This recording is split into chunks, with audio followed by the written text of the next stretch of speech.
You'll first need to remove the rear wheel, but make sure you drop it into the smallest cog on the cassette. This will make it easier to get the wheel in and out. You may have different styles of axle. You might need a 15mm spanner, you might have a quick release, or you might have a thru-axle. Once the wheel is out of the bike, make sure all the air is completely out of the inner tube, and then you can start to unseat the bead by pressing the bead into the centre of the rim. Once the bead is in the centre of the rim, you can use a tyre lever to start removing the first bead. Once you've got a little bit off, it should make it a lot easier and you'll be able to get it off by hand. You may need a second tyre lever if it's a tight fit.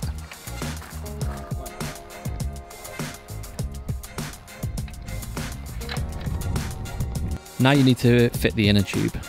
Slightly inflate the inner tube so it takes shape. This will stop it getting nipped. Place the valve in through the rim, then slot the rest of the inner tube inside the tyre. We will start opposite the valve again, working around towards it and trying to push the bead into the centre of the rim at all times. This again will give you the slack needed to get the tyre on at the end. When you get to the last section on the bead, it can get quite tight. Sometimes you can work it on by hand, or sometimes you might need to use a tyre lever. Now the beads are on, you want to inflate the tyre.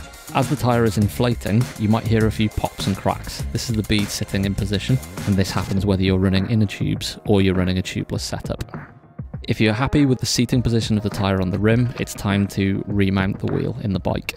Wrap the chain around the cassette in the same position as you took it off. Once the wheel is in the frame, depending on the axle type you have, tighten the wheel up and give the wheel a spin to make sure everything's running true.